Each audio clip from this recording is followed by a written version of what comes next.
Hello, dear bankers. Welcome back to EduTap under the Jab on the Go series. Jab on the Go series, जहाँ पर आप अपने busy banking schedule के साथ 15-20 minutes में अपने एक शॉर्ट कंसेप्ट को कवर कर रहे हैं और अपनी एग्जाम प्रिपरेशन को कंप्लीट कर रहे हैं। आज का हमारा टॉपिक सोर्स डॉक्यूमेंट्स और अकाउंटिंग साइकिल से रिलेटेड है। आज हम पढ़ेंगे कि सोर्स डॉक्यूमेंट्स क्या होते हैं और एक अकाउंटिंग साइकिल किस तरीके से चलता है। बट बिफोर मूविंग अहेड, आपके एग्जाम प्रिपरेशन के लिए प्रीवियस ईयर क्वेश्चंस कितने इंपॉर्टेंट है। तो आपकी एग्जाम प्रिपरेशन को स्ट्रीमलाइन करने के लिए हमने एक डॉक्यूमेंट प्रिपेयर किया है। इस डॉक्यूमेंट में मई 2023 से लेकर अब तक के previous year questions along with important concepts included हैं। इस डॉक्यूमेंट को अवेल करने के लिए आप नीचे दिए गए डिस्क्रिप्शन में लिंक पर क्लिक कीजिए, नेसेसरी डिटेल्स को फिल आउट कीजिए और इस डॉक्यूमेंट को अपनी डिवाइस में अवेल कीजिए और अपनी एग्जाम प्रिपरेशन को और स्ट्रॉन्ग बनाइए। लास्ट क्लास से हमने जो क्वेश्चन आपको दिया था उस क्वेश्चन को डिस्कस कर लेते हैं। क्वेश्चन क्या था? Which of the following accounting treatments best reflects the prudence concept. इनमें से कौन सी जो स्टेटमेंट है it is best reflecting the prudence concept. तो हमारे पास इसका करेक्ट ऑप्शन क्या होगा? Option C, that is creating provision for expected losses. जहाँ पे एंटिसिपेटिंग प्रॉफिट्स की बात है वो तो कोई भी कंसेप्ट इस बात को के लिए अग्री नहीं करता। and valuing inventory and or cost at the market price whichever is higher is not under the prudence concept. Prudence concept says कि यहाँ पर आपका higher की जगह क्या वर्ड होना चाहिए था? लोअर वर्ड होना चाहिए था। C part is related to prudence, where as ignoring future losses until they occur, तो ये भी क्या है? गलत स्टेटमेंट लिखी हुई है, बिकॉज हम फ्यूचर लॉसेस को आज ही प्रोविजन क्रिएट करके रखते हैं, वेर एज जो फ्यूचर गेन्स होते हैं उनको हम इग्नोर कर चलते हैं। तो स्टार्ट करते हैं आज के टॉपिक से। एक एग्जांपल से स्टार्ट करेंगे सोर्स डॉक्यूमेंट्स के बारे में समझने के लिए। तो हमारे पास एक बॉय है, एक बॉय को उसकी मदर ने 2000 रुपीज़ दिए और कहा कि इन 2000 रुपीज़ को ले जाओ और आप इन 2000 रुपीज़ से 3 खर्चे कर आओगे। एक तो स्कूल में अपनी फीस पे कर आओगे, बुक्स के पैसे देकर आओगे स्कूल में, और पीवीआर में आप मूवी देख लेना। बाकी के जो पैसे बचेंगे उसके आप कुछ भी खाने पीने के लिए यूज़ कर सकते हैं। तो बॉय ने स्कूल, पीवीआर और फूड एंड बेवरेजेस पे पैसे खर्च किए। बॉय जब स्कूल गया तो उसने स्कूल से बुक्स खरीदी और उसके बदले में उसने मनी दी।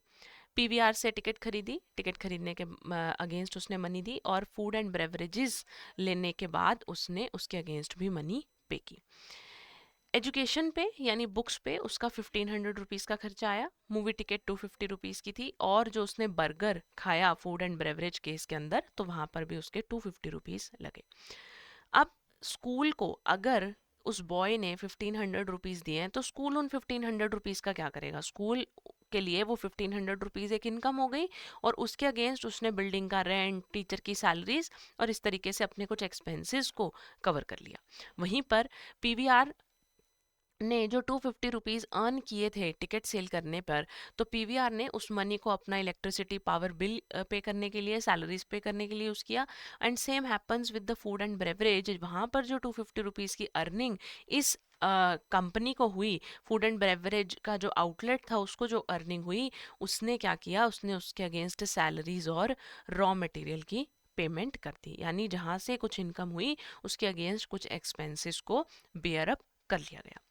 जब बॉय घर वापस आया तो उसकी मदर ने उसे बोला कि मुझे 2000 रुपीज़ के बारे में इंफॉर्मेशन दो, कि जो मैंने तुम्हें 2000 रुपीज़ दिए थे स्पेंड करने के लिए, उन 2000 रुपीज़ को तुमने किस तरीके से यूटिलाइज किया। I want proper evidence for that. तो बॉय ने बताया कि उन्होंने स्कूल के में जो कैश पे किया था 1500, फिर उन्होंने पीवीआर में 250 रुपीज़ खर्चे, और फूड के लिए उन्होंने 250 रुपीज़ और खर्चे। तो मदर ने बोला कि आपने जो बर्गर खरीदा है उस बर्गर के लिए आपने कितने पैसे पूरे महीने में आप खर्चते हो? आपका तो बहुत ही फेवरेट है बर्गर, तो आप पूरे महीने में उस बर्गर के लिए कितने पैसे खर्चते हो? तो बॉय के पास इसका कोई भी आंसर नहीं था, है ना। उसकी मदर ने पहले उससे 2000 रुपीज़ के बारे में इंफॉर्मेशन ली और एविडेंस मांगी।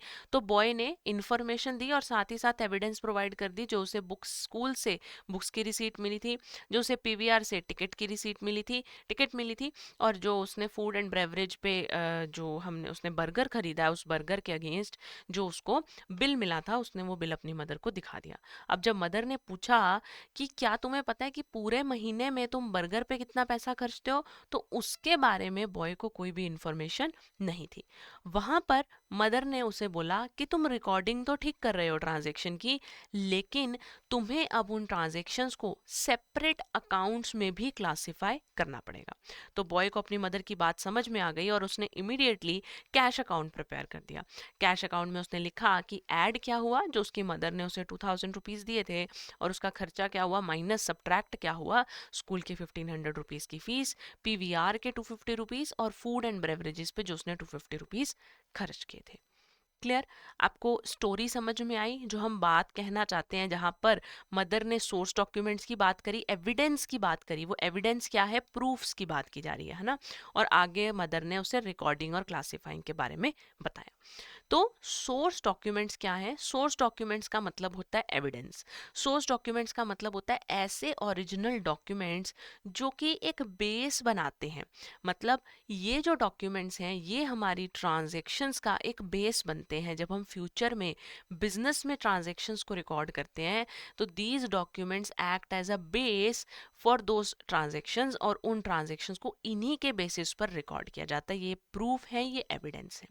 अब सोर्स डॉक्यूमेंट जो हैं they act as a proof, they provide they prevents frauds, कि जैसे हम कह रहे हैं कि ट्रांजैक्शंस एविडेंसेस के बेसिस पर रिकॉर्ड की जा रही हैं। तो अगर हमें लग रहा है कि आगे ट्रांजैक्शंस में रिकॉर्डिंग में कहीं कोई गलती है या हमारा अकाउंटेंट कैश के एम्बेजलमेंट कर रहा है, तो आप उसके लिए क्या कर सकते हैं, आप उसके लिए एविडेंसेस से वेरीफाई कर सकते हैं। प्रूफ है तो कहीं ना कहीं फ्रॉड्स भी हमारे रिड्यूस होंगे।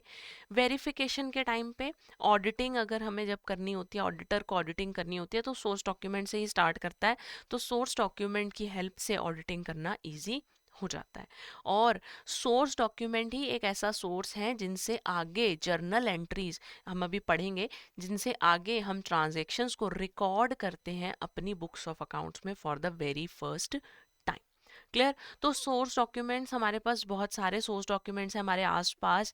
जैसे बैंक्स में पे इन स्लिप्स होती हैं, जैसे विड्रॉल स्लिप्स होती हैं, बैंक में चेक्स होते हैं, वो सब सोर्स डॉक्यूमेंट्स हैं। आप कहीं जाते हो, शॉपिंग करने के लिए जाते हो, तो आपको जो बिल मिलता है ना, आप अगर कहीं कैश पेमेंट करो तो उसके अगेंस्ट आपको कैश मेमो मिलता है। तो ये सब चीज़ें जो हैं these are all source documents, जिनके बेसिस पर ट्रांजेक्शन्स को रिकॉर्ड किया जाता है। सोर्स डॉक्यूमेंट्स में आपके पास इनवॉइस आ जाएगा, रिसीट आ जाएगी जो आपको मिलती है, रसीद जिसको आप बोलते हो। उसके बाद वाउचर्स हैं, डेबिट नोट, क्रेडिट नोट्स हैं, बैंक की स्टेटमेंट है, सेल्स का ऑर्डर है, परचेज का ऑर्डर है, एक्सपेंसेस की रिपोर्ट्स हैं। ये सभी के सभी क्या है, एक सोर्स डॉक्यूमेंट्स की तरह एक्ट करते हैं। अकाउंटिंग साइकिल को डिस्कस कर लेते हैं। अकाउंटिंग साइकिल क्या है? तो देखिए, हमने अभी पढ़ा कि सोर्स डॉक्यूमेंट ऐसा प्रूफ, ऐसी एविडेंस है जिसके बेसिस पर ट्रांजैक्शंस को सबसे पहले बिजनेस में रिकॉर्ड किया जाता है, राइट? तो अकाउंटिंग साइकिल सबसे पहले स्टार्ट होगा आइडेंटिफिकेशन से। देखिए, इफ़ यू रिकॉल, हमने जब अकाउंटिंग के बारे में पढ़ा था, हमने कुछ वर्ड्स पढ़े थे। क्या पढ़ा था? कि accounting is an art of recording, right? फिर हमने पढ़ा क्लासिफाइंग, फिर हमने पढ़ा summarising. Accounting is an art of recording, classifying and summarizing transactions and events which are of financial nature. ठीक है ना? अब आप इन्हीं वर्ड्स को ध्यान रखेंगे, एक तो रिकॉर्डिंग, क्लासिफाइंग, समराइजिंग को, और एक फाइनेंशियल नेचर को। उसी से ही आपको कंप्लीट अकाउंटिंग साइकिल्स जो है बहुत ही जल्दी, बहुत ही आसानी से समझ में आ जाएगा। तो अकाउंटिंग साइकिल स्टार्ट होता है आइडेंटिफिकेशन ऑफ ट्रांजैक्शन से। आइडेंटिफिकेशन ऑफ ट्रांजैक्शन से मतलब है फाइनेंशियल नेचर। हमने बार बार पढ़ा है कि सिर्फ वही ट्रांजैक्शंस बिजनेस में रिकॉर्ड होंगी जो फाइनेंशियल नेचर की हैं, जो ट्रांजैक्शन मनी से रिलेटेड है। तो सबसे पहले हम ट्रांजैक्शंस को आइडेंटिफाई करेंगे कि क्या वो ट्रांजैक्शंस मनी से रिलेटेड है भी है या नहीं है ना? अगर मॉनेटरी ट्रांजैक्शंस होंगी, वही ट्रांजैक्शंस बुक्स ऑफ अकाउंट्स में रिकॉर्ड की जाएंगी।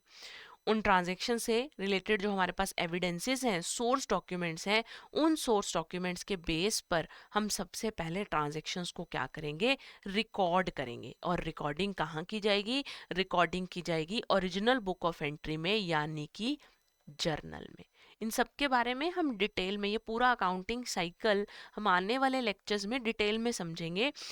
सबसे पहले सोर्स ट्रांजैक्शंस को आइडेंटिफाई किया कि ट्रांजैक्शंस फाइनेंशियल नेचर की है या नहीं है, नॉन फाइनेंशियल नेचर वाले ट्रांजैक्शंस को अलग कर दिया, फाइनेंशियल नेचर वाले ट्रांजैक्शंस के सोर्स डॉक्यूमेंट्स लिए और सोर्स डॉक्यूमेंट्स के बेसिस पर उन ट्रांजैक्शंस को रिकॉर्ड कर दिया सबसे पहले बुक्स ऑफ अकाउंट्स में। और जहां सबसे पहली फर्स्ट बुक जो रिकॉर्डिंग है जब की जाती है, जिसको हम ओरिजिनल बुक ऑफ अकाउंटिंग कहते हैं, उस प्लेस को, उस जगह को, उस अकाउंट को, उस टाइप को हम क्या कहते हैं, जर्नल बोलते हैं। क्लियर। ट्रांजैक्शंस रिकॉर्ड होने के बाद उन्हें क्लासिफाई किया जाएगा। यहाँ से हम रिकॉर्डिंग पार्ट कवर कर चुके हैं, अब हम क्लासिफिकेशन की बात कर रहे हैं। क्लासिफिकेशन का क्या मतलब है, अब एक टेन्योर में, एक टाइम पीरियड में बहुत सारे ट्रांजेक्शन होते हैं, एन नंबर ऑफ ट्रांजेक्शन्स है। अब वो एन नंबर ऑफ ट्रांजेक्शन्स अगर मैं जर्नल में लिखती जाऊंगी, सपोजिंगली मैंने पहले लिखी परचेज की ट्रांजेक्शन, फिर लिखी सेल्स की ट्रांजेक्शन, फिर किसी एक्सपेंस की ट्रांजेक्शन लिखी, then again purchase, then again sales, इस तरीके से ट्रांजेक्शन चल रही हैं। तो अगर मुझे एक पीरियड के बाद, सपोजिंगली 1 महीने 2 महीने के बाद या ईयर एंड के बाद मुझे ये निकालना है कि इस साल मैंने कितना परचेज किया, इस साल मैंने टोटल कितनी सेल की, तो वो कैसे निकलेगा, जर्नल से तो निकालना बहुत मुश्किल है। तो उसके लिए हम ट्रांजेक्शन्स को क्या करते हैं, क्लासीफाई करते हैं। क्लासिफिकेशन का मतलब क्या है, सिमिलर नेचर की ट्रांजेक्शन्स को हम एक जगह पर ग्रुप कर देते हैं। परचेज की ट्रांजेक्शन्स परचेज अकाउंट में, सेल्स की ट्रांजेक्शन सेल्स अकाउंट में, particular rent supposing particular expense supposedly rent है, सैलरीज है, उनसे रिलेटेड ट्रांजेक्शन्स उनके रिस्पेक्टिव अकाउंट्स में ट्रांसफर कर दी जाती है। तो रिकॉर्डिंग के बाद हम ट्रांजेक्शन्स को क्या करते हैं, हम ट्रांजेक्शन्स को लेजर में पोस्ट करते हैं, यानी हम क्या करते हैं, क्लासिफिकेशन करते हैं। क्लियर। रिकॉर्डिंग करेंगे, रिकॉर्डिंग के बाद क्लासिफिकेशन करेंगे। जैसे ही ट्रांजेक्शन्स क्लासीफाई हो जाएंगे उसके बाद हम उनसे ट्रायल बैलेंस बनाते हैं। ट्रायल बैलेंस में हमें कुछ हम एनालाइज करते हैं ट्रायल बैलेंस को, कुछ एरर्स वगैरह फाइंड करने की कोशिश करते हैं, अर्थमेटिकल एक्यूरेसी निकालते हैं बुक्स ऑफ अकाउंट्स की, और फाइनल ट्रायल बैलेंस को बना लेते हैं। ट्रायल बैलेंस बनाने के बाद हम उन ये सारा प्रोसेस कंप्लीट होने के बाद हम क्या करते हैं, फाइनेंशियल स्टेटमेंट्स बनाते हैं हमारी, जहां पर हम प्रॉफिट एंड लॉस और बैलेंस शीट बनाते हैं। और फाइनेंशियल स्टेटमेंट्स बनाने का मतलब हम क्या कर रहे हैं, हम समराइज कर रहे हैं। क्लियर। फाइनेंशियल स्टेटमेंट में हम क्या बनाते हैं, फाइनेंशियल स्टेटमेंट में हम बनाते हैं profit and loss account, financial statement में हम बनाते हैं balance sheet of the company और द बिजनेस। तो क्लियर है, अकाउंटिंग साइकिल बहुत ही सिंपल सा प्रोसेस है। ट्रांजैक्शंस को आइडेंटिफाई करेंगे, फाइनेंशियल नेचर वाले ट्रांजैक्शंस का सोर्स डॉक्यूमेंट देखेंगे, सोर्स डॉक्यूमेंट से उस ट्रांजैक्शन को सबसे पहले बुक्स ऑफ अकाउंट्स में रिकॉर्ड करेंगे, और सबसे पहली जगह जहां ट्रांजैक्शंस रिकॉर्ड की जाती हैं उसे क्या बोलते हैं, जर्नल। जर्नल में ट्रांजैक्शंस रिकॉर्ड करने के बाद हम उन ट्रांजैक्शंस को लेजर में पोस्ट करेंगे, जिसको हम क्लासिफिकेशन बोलते हैं। लेजर में पोस्ट करने के बाद उनसे ट्रायल बैलेंस बनाएंगे, ट्रायल बैलेंस में एरर्स को देखेंगे, एडजस्ट करेंगे एरर्स को, और लास्ट में फाइनेंशियल स्टेटमेंट्स बनाकर अपनी बुक्स को क्या कर देंगे, क्लोज कर देंगे। क्लियर। चलिए क्वेश्चन करते हैं आज वाले कंसेप्ट को रिवाइज करने के लिए। सबसे पहला क्वेश्चन है हमारे पास, business transactions are usually evidenced by an appropriate document which of the following is not an appropriate document. तो एप्रोप्रिएट डॉक्यूमेंट से हमारा क्या मतलब है, यहाँ पे हम बात कर रहे हैं सोर्स डॉक्यूमेंट्स की, है ना। सोर्स डॉक्यूमेंट्स की हम बात कर रहे हैं, तो सोर्स डॉक्यूमेंट में से इनमें से कौन सा सोर्स डॉक्यूमेंट नहीं है, cash memo is a source document, pay in slip is a source document, invoice is a source document, जबकि ट्रायल बैलेंस तो अलग से एक प्रिपेयर किया जाता है फाइनेंशियल स्टेटमेंट बनाने से पहले, it is not a source document. तो आपका करेक्ट आंसर जो है that would be option B. Clear. Next question, which of the following is statements is most appropriate. सबसे एप्रोप्रिएट स्टेटमेंट इनमें से कौन सी है, source documents are optional if transactions are genuine. Source documents को बनाना ऑप्शनल है अगर ट्रांजेक्शंस बिल्कुल जेन्युइन हो। अकाउंटिंग साइकिल लेजर पोस्टिंग से शुरू होता है। ट्रायल बैलेंस फाइनल स्टेज है अकाउंटिंग की, और सोर्स डॉक्यूमेंट अकाउंटिंग साइकिल के लिए एक बेस बनाती हैं। तो सबसे अप्रोप्रिएट जो हमारे पास ऑप्शन रहेगा दैट वुड बी कि सोर्स डॉक्यूमेंट अकाउंटिंग साइकिल का बेस होती हैं। बिल्कुल सोर्स डॉक्यूमेंट होंगी तभी तो सबसे पहले ट्रांजेक्शंस को आइडेंटिफाई किया जाएगा और देन उसे रिकॉर्ड किया जाएगा for the very first time in the journal. This is your question. आप इस क्वेश्चन को एनालाइज करेंगे, करेक्ट अकाउंटिंग साइकिल की एक सीक्वेंस बनाएंगे और उस सीक्वेंस को कमेंट बॉक्स में ज़रूर लिख कर देंगे। आपकी एग्जाम प्रिपरेशन को स्ट्रीमलाइन करने के लिए हमने कुछ कोर्सेज लॉन्च किए हैं। I will give you a quick walk through for those courses. तो आपको उन कोर्सेज को अवेल करने के लिए हमारी वेबसाइट पर जाना है edutap.co.in, और जैसे ही आप इस वेबसाइट पर जाएंगे, हमारी वेबसाइट आपको विजिबल होगी। कोर्सेज सेक्शन में जाएंगे, जैब कोर्सेज पर क्लिक करेंगे, स्क्रॉल डाउन करने पर आपको हमारे सारे कोर्सेज विजिबल होंगे। आप कोई भी course according to your suitability avail कर सकते हैं। अगर आपको कंप्लीट कोर्स चाहिए, जैसे हम मास्टर कोर्स बोलते हैं, उसमें सभी सब्जेक्ट्स के concept classes, live classes, concept notes, previous year questions, mock test, full length mock test आपको अवेलेबल होंगे। अगर आप हमारी लाइव बैच को अभी ज्वाइन करना चाहते हैं, तो लाइव बैच हमारा लाइव क्रैश कोर्स इस टाइम लाइव है, आप उस कोर्स को भी ज्वाइन कर सकते हैं। अगर आप लाइव क्लास को मिस कर देते हैं तो आपको रिकॉर्डेड वर्जन उसका देखने को बाद में मिल जाएगा। अगर आपको लगता है कि आपको अपनी एग्जाम प्रिपरेशन में एमसीक्यू प्रैक्टिस करनी है, टेस्ट सीरीज की प्रैक्टिस करनी है आपको, तो आप हमारी टेस्ट सीरीज को भी ज्वाइन कर सकते हैं।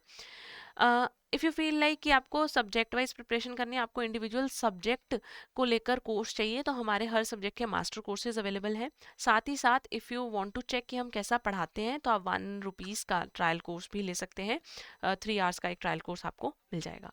But before applying for this courses, before clicking on the buy now option और after clicking on the buy now option, आप डिस्काउंट कोड ज़रूर लगाएंगे ताकि आपको मैक्सिमम डिस्काउंट इन कोर्सेज पर मिल सके। फर्दर आई होप आपको आज का टॉपिक क्लियर होगा, और अगर आपको किसी भी तरीके का कोई डाउट है तो आप उसे नीचे कमेंट बॉक्स में लिखकर मुझसे पूछ सकते हैं। साथ ही साथ आप हमें कॉल कर सकते हैं और इवन ईमेल कर सकते हैं hello@edutap.co.in पर। मिलते हैं अगले जैब ऑन द गो सेशन में। पढ़ाई जहाँ रुकती नहीं, साथ चलती है।